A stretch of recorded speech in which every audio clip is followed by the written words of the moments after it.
Welcome back, people. This is Don't Sleep on the Couch podcast. I'm your boy, Mr. Prez, and with me always, it's your boy Cash, aka Exec P. What's happening, good people? Episode 125. We on 125th Street, New York, Harlem. We back. Has nothing to do with this episode. nothing to do with no, it. So, for the new people who don't know about us, Cash, inform them about who we are and what we do. Hey, if you're watching on YouTube land, music, sports, entertainment, it's scrolling across the ticker on the bottom. When we talk about culture, we mean black culture. So music, sports, that's what you're going to get each and every week. But sometimes you're going to have people on as far as book writers, producers, engineers, artists. Like we're for the culture. You can have 1 million follows, 10 million follows, all the way down to 2. If you got some dope shit, we want you on the podcast if it's interesting enough. So that's pretty much Don't Sleep on the Couch podcast in a nutshell. Each and every week, Tuesdays, 5 a.m. Eastern Standard Time. It drops. If you're a Patreon, you will get it several hours beforehand. Maybe sometimes you may get it a whole 24 hours beforehand. It just depends on how Prez gets it out to you. Just letting y'all know, you know what I'm saying? The Patreons, folks. So, but yeah, that's a little bit about us, man. And shout out to our Patreon supporters, man. Like each and every month, you guys show up and show out, and we really do appreciate it. All right. So where you want to start? Shoot, man. Let's start with the culture, man. Let's start with some fun stuff, man. Let's start with some fun stuff before we start with the sad stuff. Fat Joe, Ja Rule was just announced a couple weeks ago in terms of Verzuz. And now, you know, coming off the heels of the Locks and Dipset, and those two guys I know Fat Joe was in the building at the time when this Verzuz was going off, and he saw the entertainment factor and how serious the Locks took it. And the world took notice as well. But then you have the giant who is getting his flowers, Ja Rule, man. Like, I don't care what you say, how he went out the game and how people was playing him back in the day. When it comes to them hits, Prez, he got hits, man. When it comes to them hits, it's going to be a long evening, in my opinion, for Fat Joe. Like, and Fat Joe he's got hits. He has more current hits, but I don't know if those more current hits going to outlast what Ja got for his ass, man. Yeah. And because Ja, I think, like, if you go back and look at it now, I think he was like a little bit ahead of his time on the way he was doing, because he started doing all the little singing, harmonizing a little bit before everybody else even started doing. That's kind of like what 50 like went in on him about doing stuff like that, not really rapping. So, and then 50 does it a lot his damn self. So there you go, doing the hooks and stuff like this. It just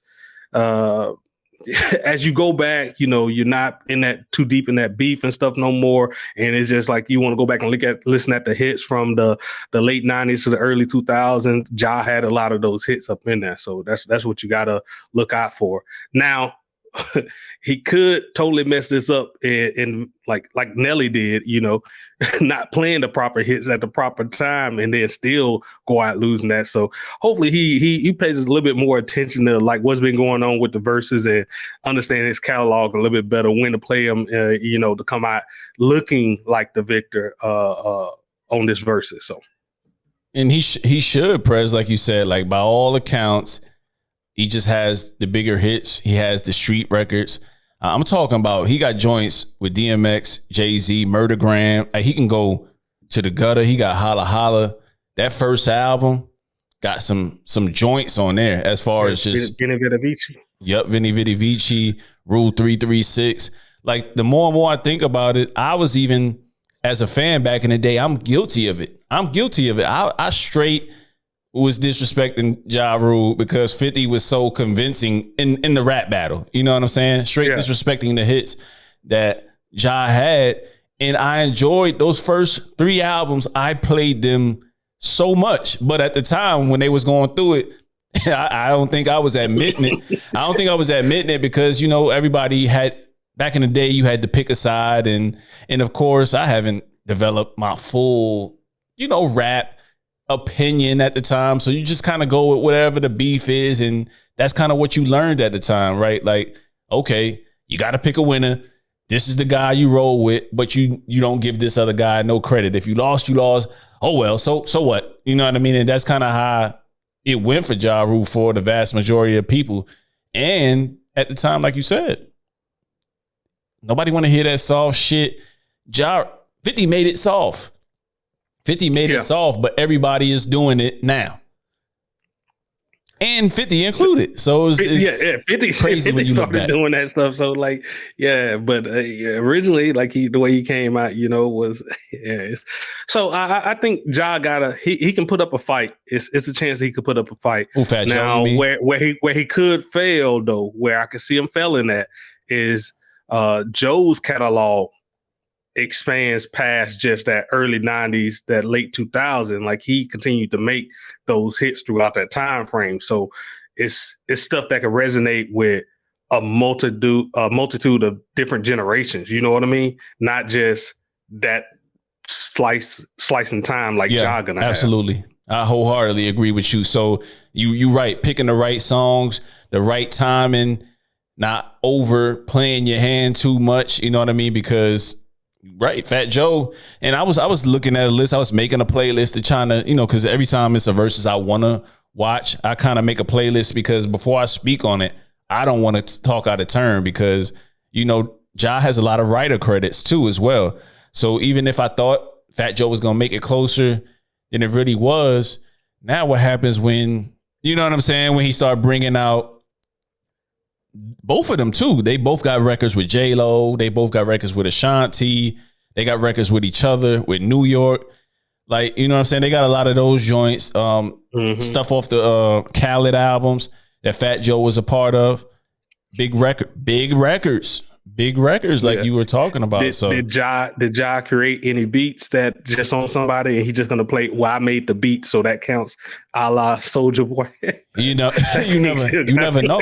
You never know because he has a lot of writing and production credits that get highly glossed over. Like his pen was pretty damn great as a writer, as an artist overall. Like, so I'm with it being a close call, but I think these guys are both going to show up in terms of just performance level. The performance level to me is going to be through the roof, man, because they're both great performers.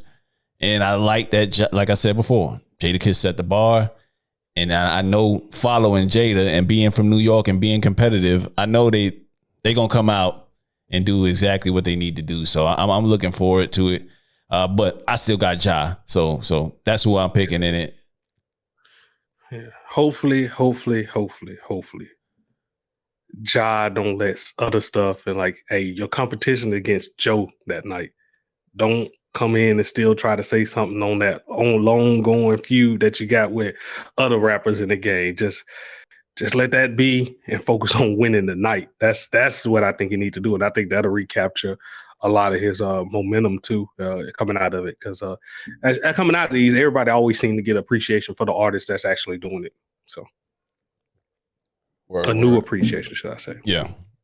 So yeah, sounds like we both got Ja Rule. This is not really one up for debate. And I was going to pick a side and see how you would react if I said Fat Joe, but in my heart of hearts, I just can't do it. I will admit, like, I have went into these things thinking like it's gonna be clearly one person, and like two of these, like I done got just proven totally wrong because they couldn't put together the battle.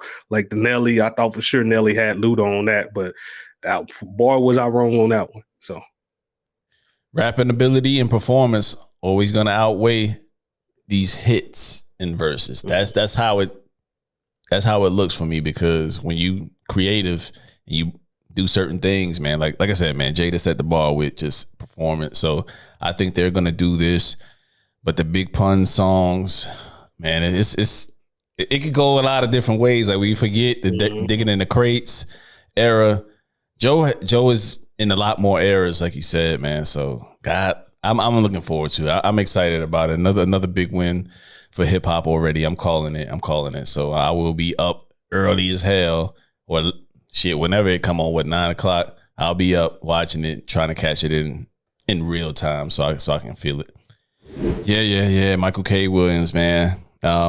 Yeah, passed away apparently of a drug overdose, and here we are, bro. So, yeah, man, it was pretty sad to hear that. And bro, So do you know what drug he drug he overdosed on?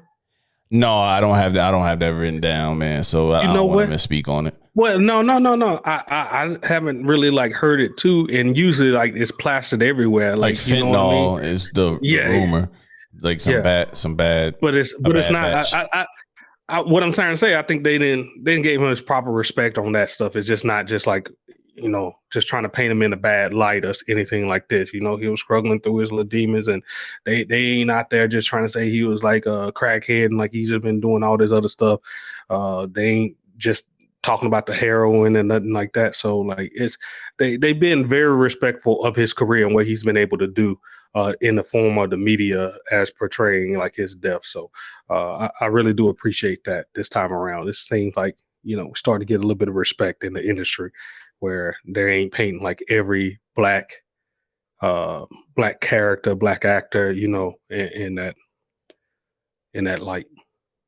Yeah, for sure. I heard nothing but great things about him. I've learned a lot of things about him. Like, I mean, I dived into his characters that he played, but not necessarily the man, behind it, his dancing skills, just how he had such a warm heart, how he was, down for the cause, apparently. You know what I'm saying? You saw him at a lot of different events and a lot of rallies. Like, people posted a lot of different things like that. So those are things I didn't know about him already. So those were things that were great to see.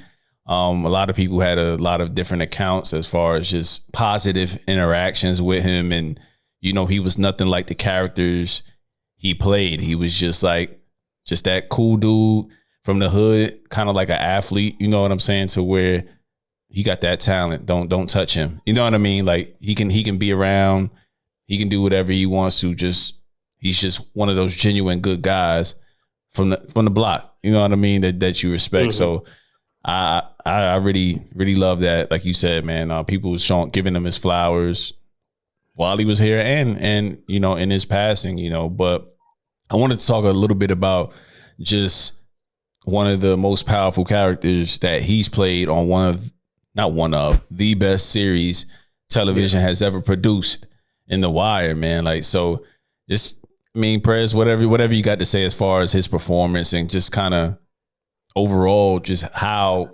that show and his performance kind of coincided with the greatness of it all. Yeah, unknown to me, like before that thing. I don't know if that's like when he came out, but yeah, Omar, just the character of it. For one thing, just how Omar was. He was the guy that went to jail constantly, was a stick up guy, and he was gay as well up in the show, but like nobody really like harping too much on that. They were just like, nah, man, you don't mess with Omar. He's still hard. Like you go ahead and say that shit if you want to, like, and how he brought that demeanor to the character as well. It was just like made you like kind of gloss over and overlook that and just accept him for the man that he is, like even on that show, the character that he was playing. And that type of intensity, like I done seen him bring to like each and every role that he done had since then. But talking about iconic, man, just with the trench coat walking down the street, you knew he had the shotgun. Omar coming. I think that's always going to be the whistling in people catalogs. Yeah. Like the villains usually make the show. You know what I mean? That's how it usually go. Like anything that you look at, if you got a weak villain, like it's not going to go far. And right off the jump with them having Omar as that counterpart to, well, really it was villains versus the cops who are villains as well. Like, so it was all villainy, but like he was the one that was terrorizing even the villains. So you came to love him a little bit more at the end. By the time the end of the show, you kind of rooted for him at certain points, especially when he was going against String at the end. So, but yeah, I just love this role within The Wire. So same here, man. It was highly believable. It was believable to the point where you were like, okay, that's his life. All right. When it wasn't acceptable, you know what I mean? Like, cause right now, as we see a lot of LBGT community on television, you have people on certain sides of the fence. Well, why they got to put this in our face? Why they got to do this? Why they got to do that? Well, at the time when The Wire first came on, that was even more prevalent of ignorant thoughts and how people feel. And for him to transcend that and you just be focused on the character, because he was like a real life Robin Hood. Like, and I think if you're from those areas, you know somebody like that. Hardest dude out. You wouldn't even know he a killer. He giving back on Thanksgiving. He's doing everything around the hood. Now he's poisoning the hood too as well. But it was just one of those characters to where I was like, man, I'm in amazement and how well he's pulling it off, how believable he looks, and is anybody ever gonna kill him? You know what I mean? Like throughout all of the, as you start watching it, it's like this is impossible for him to get away with this type of stuff. But playing he both did. Sides and everything. Yeah, at all times, man. So I me and you, I know we watch The Wire at least once a year. We go back and rewatch our favorite season or whatever. It's like kind of like a ritual at this point, and he's one of the main reasons why. Him and I can't say Stringer Bell because I got a personal vendetta against him. But you love Idris for giving you that hate for that character. Yeah, you know what I mean? He played that role so well. Like anybody that like that type of guy, I questioned them. I absolutely questioned them. I gotta question your character as a person if you watch The Wire for Stringer Bell. That's all I'm saying. This is Michael K. Williams tribute, but I think you know what I'm getting at, Perez. Playing both sides, smashing his main man's cousin's wifey. Like he did a lot of things, man. Stringer did a lot of snake shit. You know what I'm saying? Try to go fly straight. Like we gonna change the game now. After doing all that dirt, it don't work that way. Getting everybody else locked up. That's where I looked at. He got everybody else locked up. Now you want to go legal. Let's change this up. But that's one of them shows, man. And it's heartbreaking to see him go out that way and to know that he was dealing with depression. And, but we got to see him these last couple years just pop up in a major way. And he also is a part of, to me, like two iconic shows. You got Boardwalk Empire. Most recently, you got Lovecraft Country that he was in. I'm just pulling up a bunch of them, man. When They See Us. Wasn't he involved with that Snow on the Bluff too? I'm not sure if he was. I'm not sure. I thought he like helped produced it with because like T.I. too. I think he helped produce that little. So I think he was involved with that. Yeah, he looked like he was involved with Belly too, so that might be the one blemish. But I mean, he's in it apparently. But yeah, man, he has a lot of different. I think I Love My Wife. I remember that appearance in there. I'm just scrolling through, man, just checking out. But yeah, I do have some Snow. Yeah, Snow on a Bluff. He has some credits on there. So yeah, I have no idea what involvement it was, but he was on Django. So it's a lot of dope joints, man, here and there. Sopranos, 12 Years a Slave. So yeah, great body of work, man. And gonna miss him, but the good thing about it is he did such a phenomenal job in film that his legacy is gonna last forever. So we'll always have the TV shows and his appearance and his phenomenal approach to acting to kind of go back to. So, rest in peace, Michael K. Williams, man.